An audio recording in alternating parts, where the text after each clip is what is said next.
Here's what's coming today on the Woodworking Network podcast. Yeah, it was sudden just jumping into it. But with as much stress as it comes with, I love it. I wouldn't have it any other way.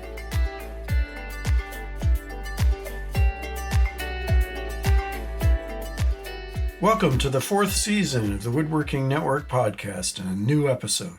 Join us as we explore the business of woodworking, big and small, and what it takes to succeed. I'm Will Sampson. Today's episode is sponsored by Wood Pro Expo Florida. Today our guest is Nick Stoltzfus, president of Keystone Wood Specialties, talking about taking over management of his company from his father, the late Sam Stoltzfus, who founded it. But first, I want to talk about what happened to the family business.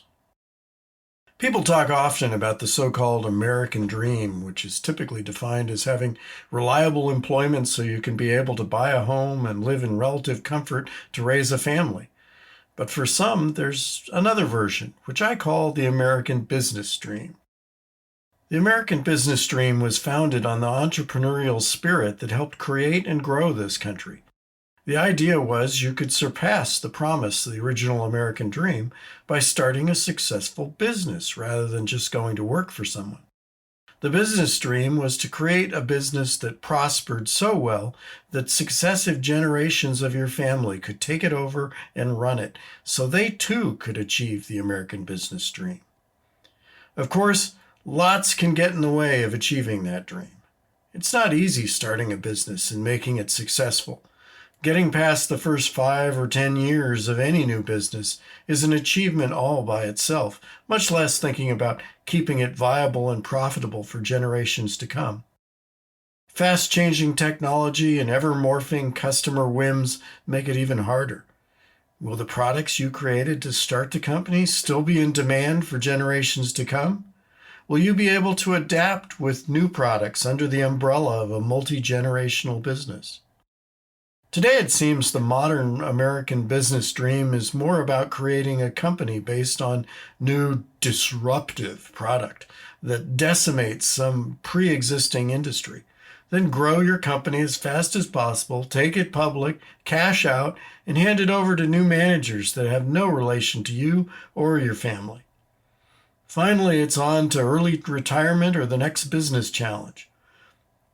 Call it the get-rich-quick modern American business dream. Still, I regularly run across successful multi-generational business stories in the woodworking industry, and I just love to share them. It's a joy to see and hear the pride of a business founder who has successfully turned the company over to his or her offspring, who in turn dream of building up the company for their progeny. And the new generation exudes admiration for what their parents accomplished as the younger folks face challenges of their own. It's not easy. Friction between generations, changing customer demands, and a growing list of just garden variety business challenges like cash flow all conspire to defeat the dream of a multi-generational business. I've read that businesses transferred from father to daughter often work better because Dad will listen to his daughter but feel challenged by a son. A new generation might be in better touch with new customers that the founder generation doesn't understand. And the ever-present, "this is the way we've always done it," fights more progress. But when it works, a successful family business is a joy to behold. Once upon a time, I entertained that dream too, but I learned how difficult it can be. And I also learned that a parent can't be in control of their offspring's dreams.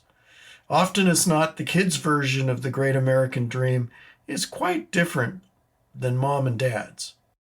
So I celebrate not only the success of healthy family businesses, but also the joy of seeing each new successive generation succeed on its own terms. I want to get to our interview with Nick Stoltzfus, but first, let's pause for a word from our sponsor. It's really easy for woodworkers to stay stuck inside, focused on their shops and production. But over the last couple of years, the pandemic has forced them to be even more isolated than usual.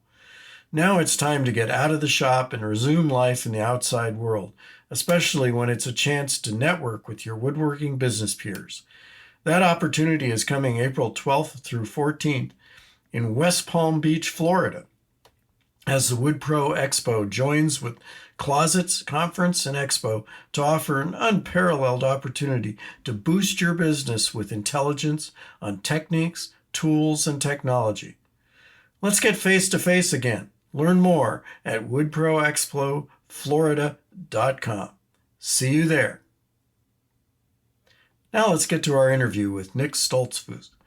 Note that this interview was recorded live at the Wood Pro Expo in Lancaster, Pennsylvania, and some of the audio is not exactly studio quality.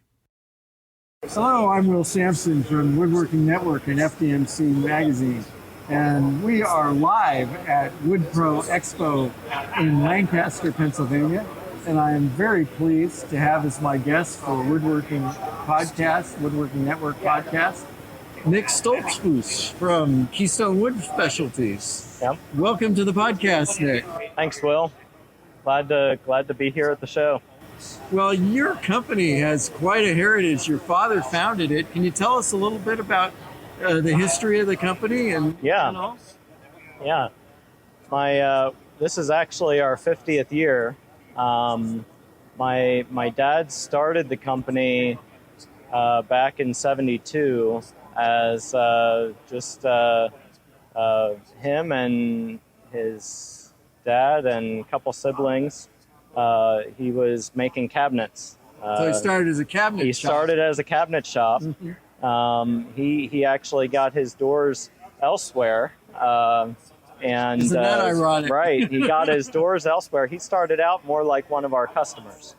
Got his doors elsewhere and made his own cabinets. He would mainly stay back at the shop, and his couple of his buddies and his brother and his dad would do more of the kitchen installs. And it was probably about late 70s, so maybe several years in, that he decided to start making his own doors. And he told me that was like starting all over again. It was very painful getting going and getting the equipment he needed, going into debt, getting the equipment. What prompted him to make that change? Boy, I don't know. Ambition, I don't know. Was he having a problem with the supplier of doors or anything? I don't think he was having a problem with the supplier. I think he just had the ambition to do it. And it took a while for him to get him to the quality level that he wanted. Well, and back then too, it must have been just setting up shapers and just making stuff and with manual it takes a lot of specialized equipment to make a good cabinet door, and he found that out. But once he got his door quality to a point where he was happy with it, then he started selling to other cabinet makers in the area, asking him to make their doors. After a while, he decided there was more to be gained in the door business than the cabinet business, and he decided just to stop making cabinets altogether. Well, I always tell everybody in my talks on business that they need to do what they do best. Exactly. And that's where he felt his niche was. So he dropped the cabinet side of it and just focused on doors. And he eventually purchased the property where we're at now. It was a much smaller building back then, and brought over the maybe 10 or 12 person crew that he had from the Runk shop. That was back in 84, 85, that he moved from the Runk shop to the property we have now on Old Philadelphia Pike. And then over the years, he added dovetail drawer boxes, face frames, molding, just to create a whole comprehensive line of cabinet components. Now today, you've got about 75 We've people? got about 75 people. And how many square foot of production about space? 60,000 square feet. So over the course of several years, he added on to the back of the shop, several years later, added on to our finishing room. And then several years later, our last edition was in '06 when he put in the rough mill. So we're pretty much landlocked now. We don't have very much room to grow space-wise, but we have a lot of capacity internally and efficiency-wise to gain. And are you running more than one shift, or are you? Currently, we're only running one shift. There's always the idea of running a second shift. We're not there yet, and we'll cross that bridge when we come to it. So now your dad passed away just a couple years ago? About almost 2 years ago now, December of 2020. So I'll kind of give you a little bit of background there, not go too much in depth, but my dad had muscular dystrophy. He was wheelchair bound since his early 20s. So he actually started and built. From doing anything. I always saw him at shows. Oh, driving in the wheelchair all over the place. You'd talk to him, you'd never know it, except he's sitting in a wheelchair. Right. But he never once, let that stop him from doing what he wanted to do. He had a great team of people, and it worked for him. And I'll tell you, the thing I admire most about my dad, I never once heard him complain about not being able to do something. So, yeah. Now, have you always been involved in the business, or? Not always. I grew up in the business, sweeping the shop floor, shredding paper as a kid. Me and my brother would compete to see how many bags of paper we could shred. Back then, he paid us by the bag, and we quickly figured that one out, and then he had to change us to hourly. But yeah, so I started out just working in the shop, odds and ends, putting the rubber spacers in doors, puttying boxes. Summers in high school and college, ran a lot of the equipment in there. Not everything, but enough to get my feet wet. So yeah, very much enjoyed it. And then I worked after college. I worked actually in the metal plating industry for a while, with absolutely no plans to come back to Keystone. Interesting. Yeah, it was a journey. What brought you back to Keystone?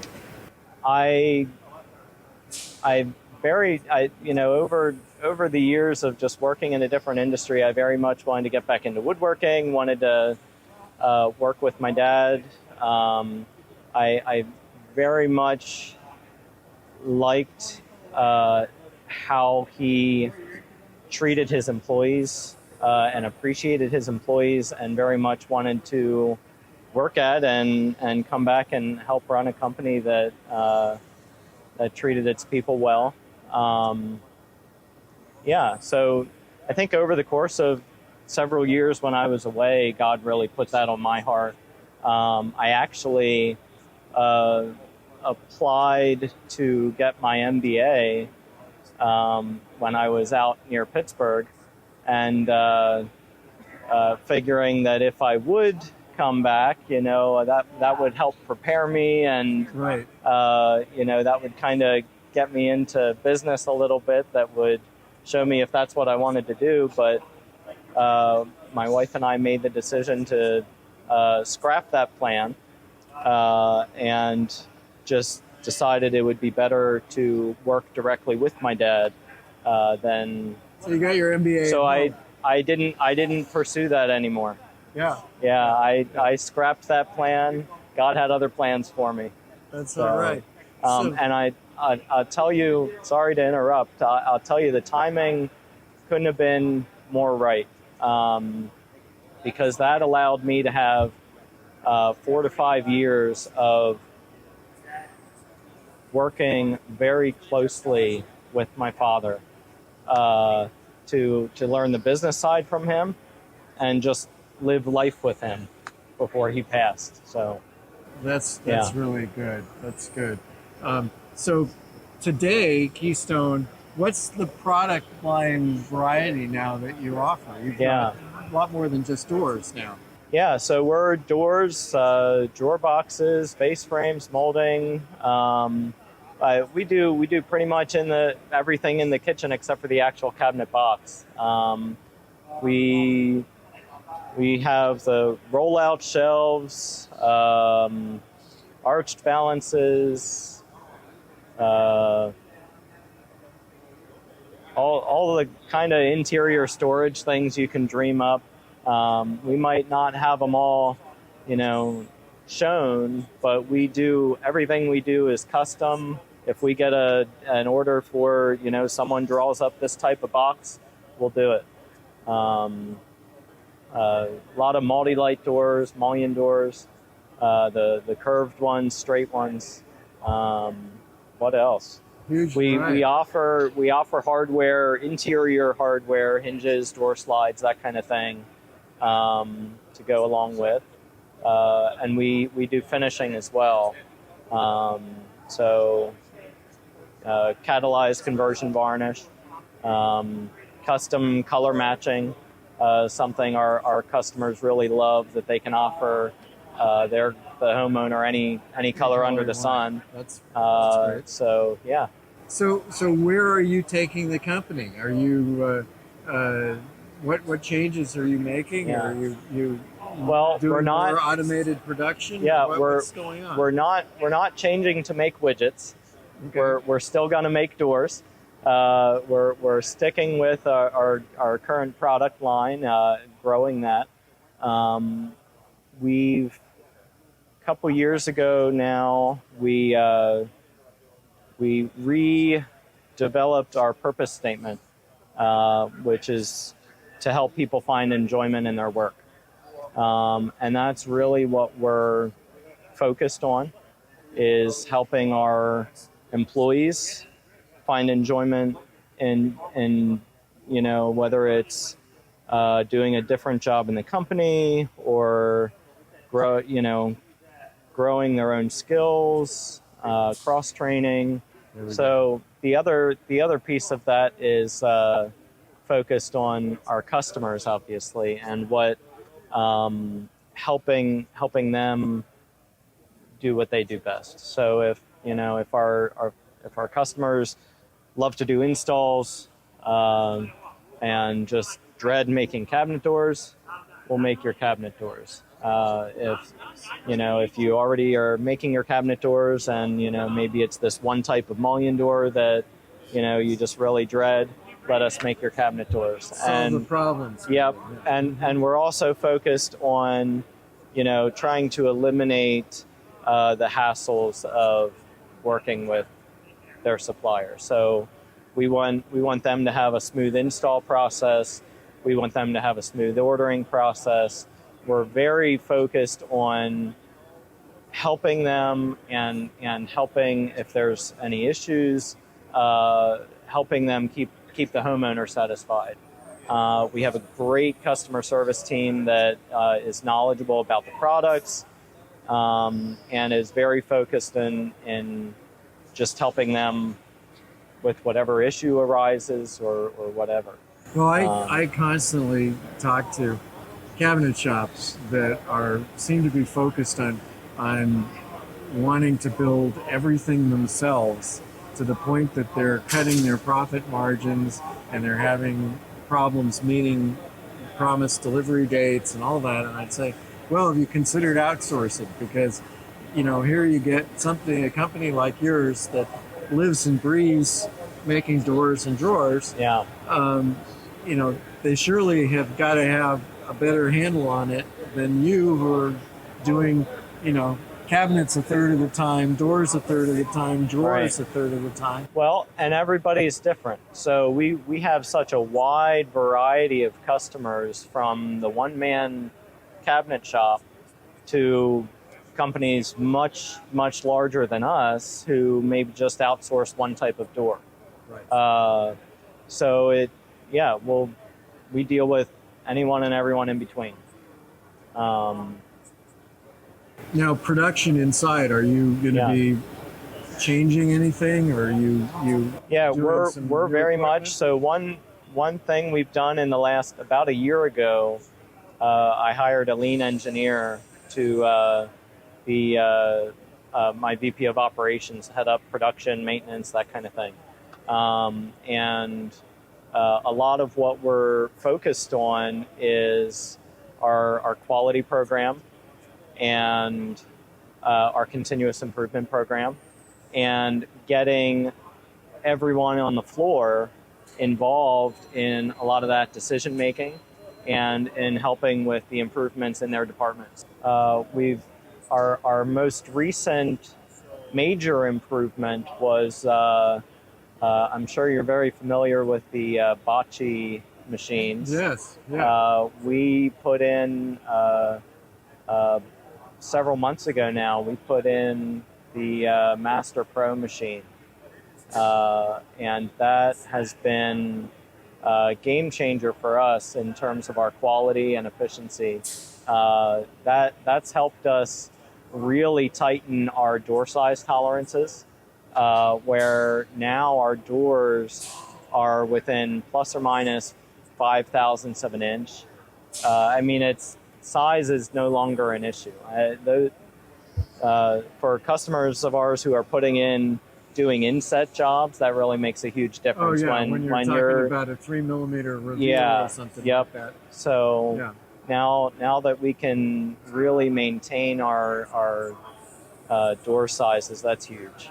So we're doing incremental improvements like that. Right now we're also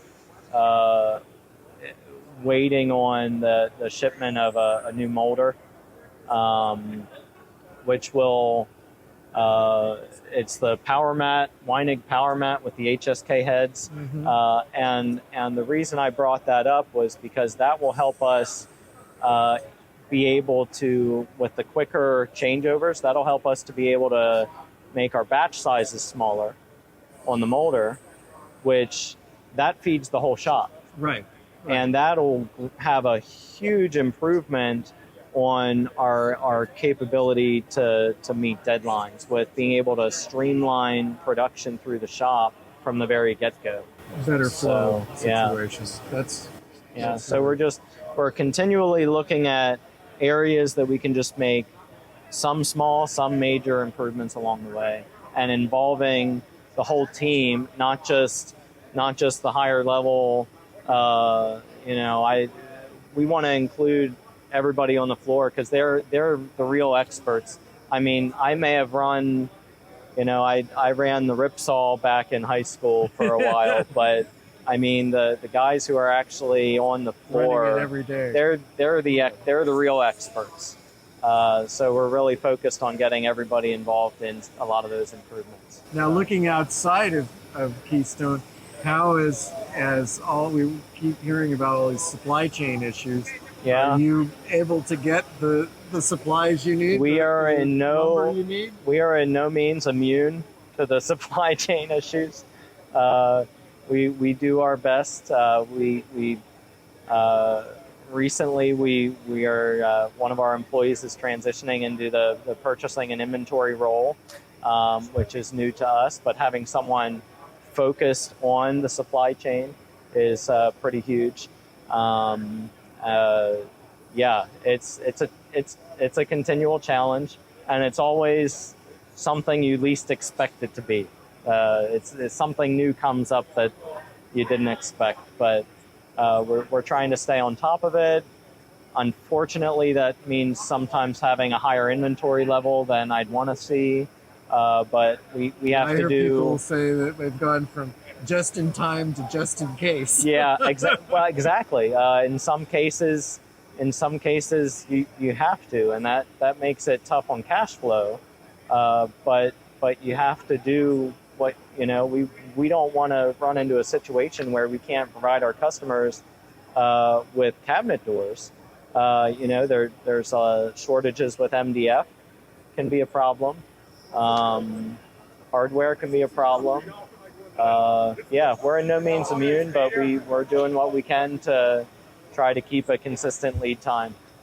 No, it's I hear every shop seems to complain about it, and it is frustrating because as soon as they solve one thing, like, oh, okay, now we're getting undermount drawer slides, okay, then there's something else. There's a particular species of wood or something that is a problem.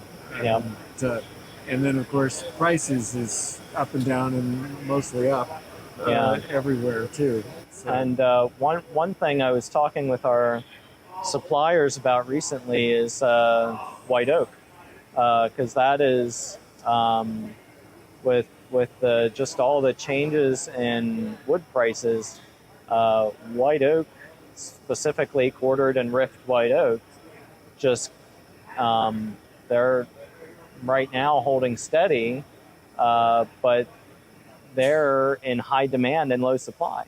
Yeah, it seems to be like a fad, and that for rift oak especially. Yeah, there's a fad for it, and there's only, from what I've learned, there's only a few select sawmills that have the capability to efficiently cut the way that the log needs to be cut to get the rift. Mm-hmm. So that's why those continue to be in such short supply. So. Interesting. Yeah. Well, I'm sure it's plenty of challenges, lots of fun stuff for you to be doing. Yeah. A few challenges that probably aren't so much fun. It's fun. It can be stressful at times, especially, just jumping into it. I mean, I learned a lot from my dad in the handful of years that we were working together. But it was very sudden when he passed, and just kind of jumping into it. I have a great leadership team, and just a great team of employees that continue to run the company well. And it was sudden just jumping into it. But with as much stress as it comes with, I love it. I wouldn't have it any other way. So. Well, it's a lot of history to be the next generation and that sort of thing. That's got to feel good. What's the long-term plan for Keystone? Any ideas there that you can share? Continue on the trajectory we're on. We've started on a new but not new path of just helping people find enjoyment in their work. We are continuing to embrace the ideas and the teachings of Edwards Deming. If you're familiar with him, he is a statistician from the.